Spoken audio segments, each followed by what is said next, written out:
Bismillahirrahmanirrahim. Assalamualaikum warahmatullahi wabarakatuh. Alhamdulillah wassalatu wassalamu ala Rasulillah Muhammad sallallahu alaihi wasallam wa ala alihi wa sahbihi wa mawalah, amma ba'd. Subhanaka la ilma lana illa ma 'allamtana innaka antal alimul hakim. Ibu-ibu jamaah Majelis Nurul Iman Telkom yang dirahmati Allah, bersama-sama kita menghadapkan tasyakkur kita kehadirat Allah Subhanahu wa taala bahwa di hari ini di awal bulan Jumadal Ula 1442 Hijriah, di pertemuan kita yang ke-513, Allah Subhanahu wa taala masih berikan kepada kita kekuatan dan himmah untuk bisa melaksanakan ta'lim dalam kondisi yang kita semuanya masih dalam ujian dan cobaan dari Allah Subhanahu wa taala. Jangan khawatir bahwa Allah Subhanahu wa taala ketika beliau menaruh cinta kepada hambanya, Allah Subhanahu wa taala idza habba 'abdan ibtala. Ketika Allah itu cinta kepada hambanya, maka Allah menguji. Allah memberikan ujian kepada hambanya. Wa idza ahabbahu al-mahabbata al-mubalaghah, dan ketika Allah itu mencintai hambanya dengan cinta yang sangat mendalam, iftanah. Ya, para sahabat bertanya, wa ma iftanah ya Rasulullah? Ya, apa yang dimaksud dengan Allah memberikan cobaan dan ujian yang berat itu? Ya, Nabi bersabda, lam yatruk lahu malan wala ahlan. Puncak kecintaan Allah kepada hambanya itu adalah ketika Allah tidak menyibukkan hambanya dengan mengurus harta benda dan sanak kerabat. Jadi kecintaan Allah kepada hambanya itu adalah ketika Allah tidak mau diduakan lagi oleh hambanya, sehingga Allah tidak berikan kepada hambanya tadi malan wala ahlan, harta benda tidak punya, ya, sanak kerabat juga tidak, ya dia miliki. Itu puncak kecintaan hamba, puncak kecintaan Allah kepada hambanya. Mudah-mudahan cobaan yang masih diberikan oleh Allah kepada kita, meskipun tidak kepada yang kita sebutkan tadi, lam yatruk lahu malan wala ahlan, yang berupa penyakit yang masih penuh dengan misteri pada hari ini, Allah Subhanahu wa taala berikan kepada kita jaza atau pahala sesuai dengan kesabaran kita dalam menghadapi musibah atau ujian dari Allah Subhanahu wa taala ini. Salam dan salam untuk Rasulullah Muhammad sallallahu alaihi wasallam, nabi yang kita ikuti dan nabi yang kita teladani, nabi yang memberi kemuliaan kepada hambanya dengan asbab memperbanyak salawat kepada beliau sallallahu alaihi wasallam. Jadi semakin banyak salawat yang kita baca kepada Nabi, maka semakin istimewa kedudukan kita dan posisi kita di hadapan Rasulullah Muhammad sallallahu alaihi wasallam kelak fi yaumil qiyamah.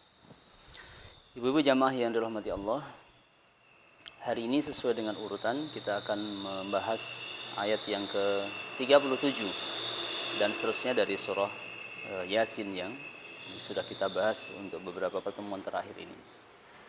Kami bacakan, a'udzubillahi minasyaitonirrajim, wa ayatul lahumul lail naslakhu minhun nahara fa idahum mudhlimun wasyamsu tajri limustaqarrin laha dzalika taqdirul azizil alim wal qamara qaddarnahu manazila hatta 'ada kal 'urjunil qadim lasyamsu yanbaghi laha an tudrikal qamara walal lailu sabiqun nahar wa kullun fi falakin yasbahun. Bismillahirrahmanirrahim. Wa ayatul lahum, dan sebagai pertanda, tanda kebesaran dan kekuasaan Allah terhadap hambanya adalah al-lailu, ya, waktu malam. Naslakhu minhun nahara, kami lepas, kami tanggalkan dari malam itu an-nahar, waktu siang. Jadi dalam tafsir dikatakan al-aslu hiya dzulmah. Pada dasarnya atau pada asalnya yang ada dalam kehidupan kita ini adalah kegelapan. Ya, wan nahar dakhilun 'alaiha. Lalu Allah masukkan siang atau sinar di siang hari itu ke dalam zulmah, ke dalam kegelapan tadi itu. Fa idza gharabatis syamsu, tatkala matahari itu tenggelam, salakhun nahar, Allah melepas, seakan-akan Allah mencabut atau menanggalkan waktu siang tadi, minal laili, dari waktu malam yang diselimutinya tadi. Fatadharu al-zulmah, niscaya muncullah kegelapan lagi, atau asal daripada kehidupan kita di dunia ini adalah al-zulmah, kegelapan. Ya. Jadi bergantinya siang dan malam itu ibaratkan seseorang yang memakaikan baju. Ya. Kemudian ketika dia melepas bajunya, ya adalah asal daripada dirinya, yaitu yang berupa kegelapan tadi itu. Ya, itu tanda kekuasaan Allah Subhanahu wa taala, dijadikan siang dan malam itu silih berganti. Ya, naslahu minhun nahar. Ya. Wasyamsu tajri li mustaqarrin laha, dan matahari berjalan li mustaqarrin, ya, dalam tempat beredarnya, ila mustaqarrillaha, ila mustaqarrillaha, kepada tempat peredarannya, au ila intihai sayriha. Ya, li mustaqarrillaha itu diartikan juga oleh ya sebagian mufassir ila intihai sayriha, kepada penghujung perjalanannya, inda inqidha'id dunya. Kapan itu ujung perjalanan matahari itu? Yaitu berakhirnya kehidupan dunia, wa qiyamis sa'ati, dan datangnya hari kiamat kelak. Ya, jadi sebagian mufassir mengatakan bahwa wasyamsu tajri li mustaqarrin laha, itu artinya matahari itu terus berjalan, dia tidak berhenti. Ya, berhentinya nanti ketika inqidha'i sayriha, puncak daripada perjalanannya, yaitu inqidha'id dunya wa qiyamis sa'ah, berakhirnya kehidupan dunia dan datangnya hari kiamat. Itulah akhir daripada perjalanan matahari. Itu makna li mustaqarrin laha, ay nihayatu irtifa'iha fis sama. Yang dimaksud dengan ila mustaqarrillaha itu adalah pada puncak ketinggiannya di langit. Kapan itu? Fis sayfi, di waktu musim kemarau. Jadi ketika musim kemarau itu, ya, sebagian ulama menyebut bahwa matahari itu sampai kepada mustaqarrillaha. Yang mana mustaqarrillaha untuk matahari pada musim kemarau itu adalah inda irtifa'iha, yaitu pada puncak ketinggiannya. Wa nihayatu hubutiha, dan pada puncak kerendahannya fisyita'i, pada musim hujan. Jadi seperti saat ini kita ada di musim hujan ini matahari ada pada nihayatu hubutiha, ya, pada puncak ya kerendahannya. Ya, jadi kalau ketika shaif, musim kemarau, matahari itu irtifa, ya, matahari itu naik, dan ketika datang syita atau musim hujan, maka matahari itu hubut, dia turun. Itulah yang dimaksud dengan mustaqarril laha. Ya, wallahu alam. Ya. Wa qara'a Ibnu Mas'ud, ya, Abdullah bin Mas'ud membaca wasyamsu tajri la mustaqarra laha. Matahari itu berjalan la mustaqarra laha. Bukan li mustaqarril laha, tetapi la mustaqarra laha. Apa artinya la mustaqarra? La mustaqarra ay la qarara laha. Tidak ada tempat berhentinya. La wuqufa, tidak ada berhenti untuk matahari. Wahya jariyah, karena matahari itu, ya, menurut sebagian ulama dan itu dari riwayat Rasulullah, jariyatun abadan, dia berjalan terus menerus ila yaumil qiyamah, sampai datangnya hari kiamat. Ya, ada sebuah riwayat di kitab Tafsir Al-Khazin, di mana Nabi SAW berkata kepada Abu Dzar, wahai Abu Dzar, tahukah kamu ketika matahari itu tenggelam, dia pergi kemana? Ya, Abu Dzar berkata, Allah wa rasuluhu a'lam, hanya Allah dan Rasulnya yang lebih mengetahui. Ya, Nabi berkata, ketika matahari tenggelam, dia pergi di bawah arasy Allah Subhanahu wa taala dan bersujud, lalu minta izin kepada Allah Subhanahu wa taala. Fayu'dzanu laha, lalu diizinkanlah, ya, matahari itu untuk sujud di bawah arasy Allah Subhanahu wa taala. Sampai pada saatnya ketika Allah sudah tidak mengizinkan bersujud, dan Allah berkata, irji'i min haitsu tatlu'i, ya, kembalilah dari arah di mana kamu terbit, ya, maka matahari akan kembali dan dia akan terbit dari arah barat, dan itulah terjadinya hari kiamat. Ya, silahkan dibaca dalam kitab Tafsir Al-Khazin. Itu riwayatnya Abu Dzar Al-Ghifari. Ya, selesai ayat yang ke-38. Wasyamsu tajri li mustaqarrin laha, dzalika taqdirul azizil alim. Ayat yang berikutnya, wal qamara qaddarnahu manazila hatta 'ada kal 'urjunil qadim. Wal qamara, sighahnya ini menjadi objek. Ya, asalnya adalah wa qaddarna al qamara, dan kami menentukan untuk bulan, untuk rembulan itu kami tentukan manazil, mangzilahnya. Mangzil itu adalah tempat tinggalnya, ya, tempat dia ya bersemayam. Ya, dan rembulan kami tentukan untuk dia mangzilahnya, tempat-tempatnya. Wahia samaniyatu wa ishruna mangzilan. Ya, bulan itu memiliki tempat orbit sebanyak 28 tempat.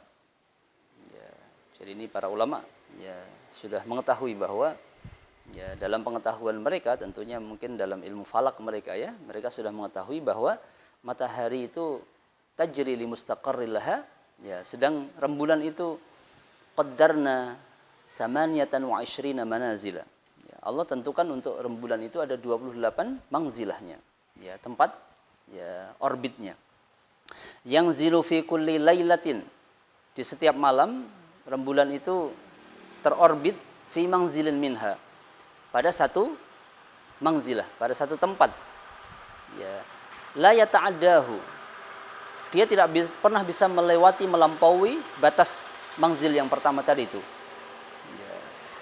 Min lailati al-mustahalli, sejak dari malam yang pertama yaitu malam hilalnya, ila asaminah wal ishrin, sampai malam yang ke-28. Ya, malam ini di sini orbitnya, besok di sini.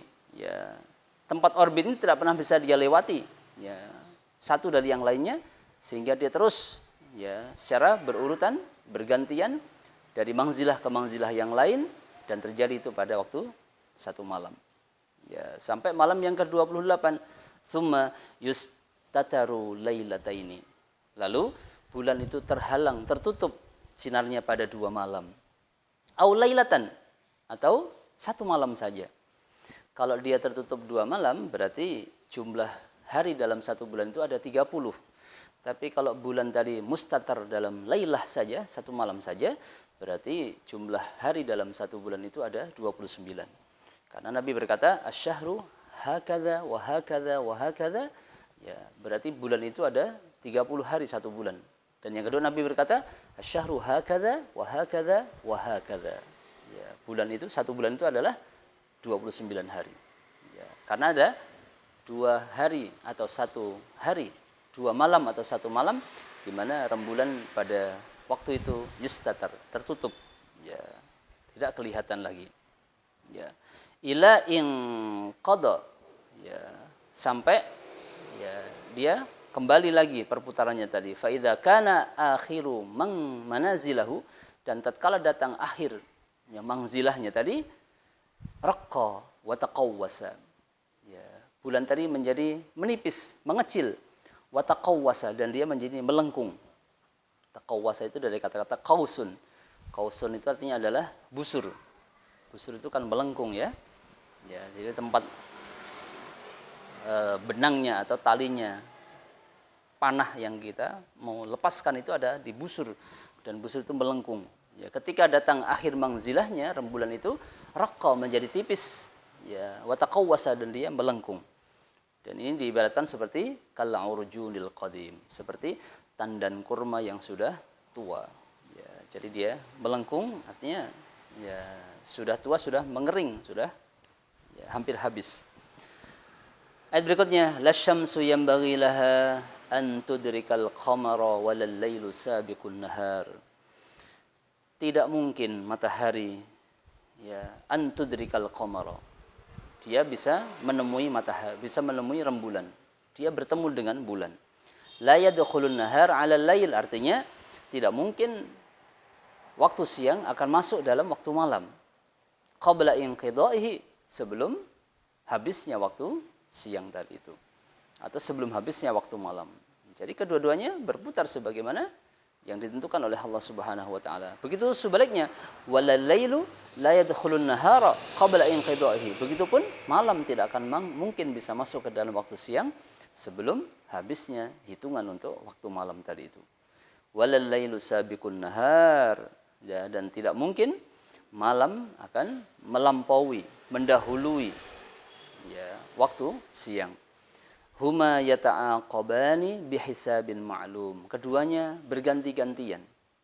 Ya, keduanya berjalan ya, berurutan bihisabin ma'lum, dengan hitungan yang sudah diketahui, dengan perhitungan yang sudah difahami. Anna syamsa la tajtami'u ma'al qamari.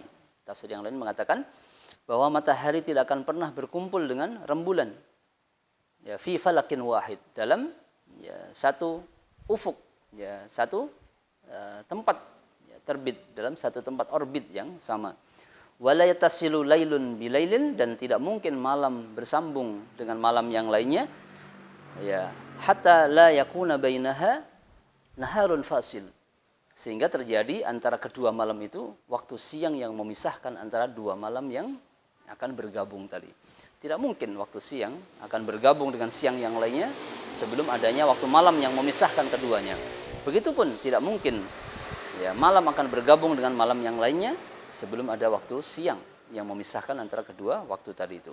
Ini makna la syamsu yanbaghi laha an tudrikal qamara wa lal lailu sabiqun nahar wa kullun fi falakin yasbahun. Dan masing-masing dari yang kita sebutkan tadi itu, matahari, rembulan, ya semua ya barang-barang yang diciptakan Allah di langitnya tadi itu fi falak, ya mereka ada dalam ya tempat perputarannya, ya dalam tempat orbitnya.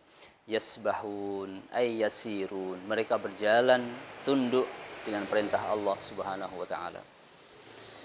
Jamaah yang dirahmati Allah, ini 4 ayat yang menunjukkan kepada kita betapa kemahakuasaan Allah Subhanahu wa taala dengan berbagai benda yang diciptakannya, makhluk yang diciptakannya, dan ini menjadi sesuatu yang pantas untuk kita renungkan dalam kehidupan kita ini.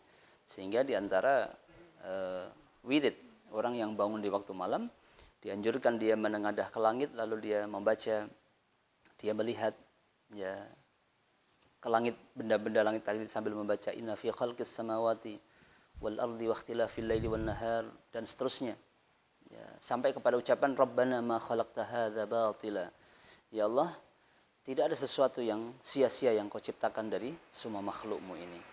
Ini diantaranya adalah ayat yang ke-37 sampai ayat yang ke-40 dari surah Yasin yang sudah kita sebutkan tadi itu. Mudah-mudahan Allah Subhanahu wa taala senantiasa memberikan kepada kita keberkahan dari ilmu yang kita pelajari. Tentu kebenaran semuanya datangnya dari Allah Subhanahu wa taala, dan kekhilafan serta kekeliruan datangnya dari diri kami pribadi. Subhanakallahumma bihamdika asyhadu an la ilaha illa anta astaghfiruka wa atubu ilaik. Wassalamualaikum warahmatullahi wabarakatuh.